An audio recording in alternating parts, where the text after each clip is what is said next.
माननीय भूपेंद्र यादव मंत्री भारत सरकार के निर्देशन पर मांग पत्र पर सहमति देकर कहा, आप नामांकन वापस लें, बाकी मुझ पर छोड़ें। और प्रदेश अध्यक्ष आदरणीय मदन सिंह जी लगातार 3 दिन से वार्ता से जुड़े हुए थे एवं वर्तमान विधायक तिजारा महंत बाबा बालकनाथ जी महाराज और पूर्व शहर विधायक बनवारी लाल सिंगल जी भाई साहब, मंडल अध्यक्ष कुलदीप यादव व महेश यादव ने समझाइश व राजस्थान सरकार पर और भारतीय जनता पार्टी पर विश्वास करते हुए हिंदुत्व की मर्यादा पर कायम रहते हुए जन भावनाओं को ख्याल रख मैंने अपना नामांकन वापस लिया ताकि भाजपा के कमल को मजबूती मिले। सरकार साथ खड़ी हो गई, साथ देने के लिए फिर क्यों लड़ू चुनाव। मैं हिंदुत्व से पैदा हूँ, हिंदुत्व के साथ रहूंगा। माननीय भूपेंद्र यादव मंत्री भारत सरकार के निर्देशन पर मांग पत्र पर सहमति देकर कहा, आप नामांकन वापस लें, बाकी मुझ पर छोड़ें। और प्रदेश अध्यक्ष आदरणीय मदन सिंह लगातार 3 दिन से वार्ता से जुड़े हुए थे और नामांकन वापस ही कह रहे थे और पार्टी अध्यक्ष के नाते विश्वास दिया। वहीं माननीय पूर्व केंद्रीय मंत्री कैलाश चौधरी, माननीय जवाहर सिंह बैडम, पूर्व सांसद एवं वर्तमान विधायक तिजारा महंत बाबा बालकनाथ महाराज और पूर्व शहर विधायक बनवारी लाल सिंगल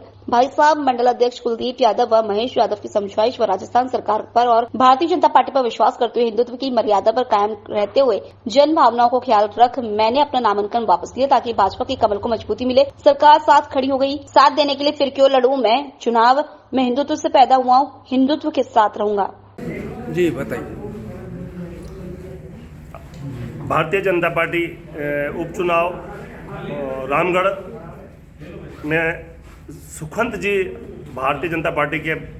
प्रत्याशी हैं और किसी कारणवश, चूंकि मैं स्वयं भाजपा पार्टी से रहा हूं,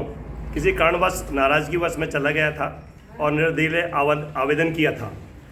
माननीय भूपेंद्र सिंह जी, हमारे भारत सरकार के लाडले मंत्री जी, उनका कल से जो प्रयास चल रहा था, आपके सामने हमारे माननीय कैलाश चौधरी जी, पूर्व केंद्रीय मंत्री और प्रदेश अध्यक्ष के अथक प्रयास और निर्देशन से मुझे अपने जो ओट समाज का मांग पत्र था, उसमें मात्र 2 मांगे थी कि ये समाज पीड़ित है, पलायन करता है और घर बार छोड़ के बच्चों का शिक्षा का स्तर गिर जाता है। इन बातों को मद्देनजर रखते हुए मुझे भारी पीड़ा रहती है और 3 बार प्रदेश अध्यक्ष रहने के कारण और पार्टी में नौकरी सरकारी छोड़ने के कारण मेरी वेदना थी। उस वेदना को सरकार तक रखने के लिए जो मैंने मांग पत्र रखा कि समाज को प्रतिनिधित्व प्रदेश स्तर पर दिया जाए और विकास बोर्ड गठित किया जाए, इसका माननीय भूपेंद्र जी, हमारे भारत सरकार मंत्री और राजस्थान सरकार की ओर से मुझे भरपूर आश्वासन मिला है और इन दोनों पर चुनाव के पश्चात जो सरकार के द्वारा कार्रवाइयाँ होंगी वो अमल में लाई जाएंगी और मुझे पूर्ण भरोसा है भारतीय जनता पार्टी कभी धोखा काम नहीं किया और मेरा समाज राजस्थान का उत्थान और उद्धार अगर होगा तो भारतीय जनता पार्टी के द्वारा होगा, ऐसा मुझे पूर्ण विश्वास है। और आज जो मेरे पुनः मैं अपना नामांकन को वापस किया है, आदरणीय कैलाश चौधरी जी पूर्व मंत्री हमारे साथ हैं, इनके साथ मैंने अपना नामांकन वापस लिया है। समाज हित के लिए और पार्टी हित के लिए मुझे जो भी बलिदान करना होगा करूँगा। ये नामांकन कोई मायने नहीं रखता। जय हिंद, जय भारत। निर्मल सूरा जी, आज बहुत ही खुशी का विषय है कि निर्मल सूरा जी, जो कि निर्दलीय प्रत्याशी के रूप में रामगढ़ से अपना नॉमिनेशन दाखिल किए हुए थे, लेकिन राष्ट्र हित में आज निर्णय लिया और भारतीय जनता पार्टी के पक्ष में हमारे शीर्ष नेतृत्व के से बातचीत करके, जिसमें हमारे प्रदेश के अध्यक्ष जी और हमारे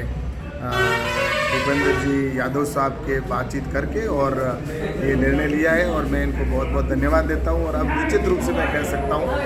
कि आने वाले कल में इस क्षेत्र के अंदर निश्चित रूप से भारतीय जनता पार्टी जीतेगी, क्योंकि भारतीय जनता पार्टी एकजुट है और आज देख रहे हैं कि सब जो उत्साह है, जोश है और भारतीय जनता पार्टी को लोग जिस प्रकार से ज्वाइनिंग कर रहे हैं और एक परिवार के रूप में सब चल रहे हैं, तो मैं निश्चित रूप से आज ये कह सकता हूँ कि निर्मल सूरा जी के आने से और भारतीय जनता पार्टी और ताकतवर बनी है, मजबूत बनी है और निश्चित रूप से यहाँ से जीत के जाएगी। लोकल से लेकर ग्लोबल तक की खबरों के लिए देखते रहिए सच्ची रिपोर्ट।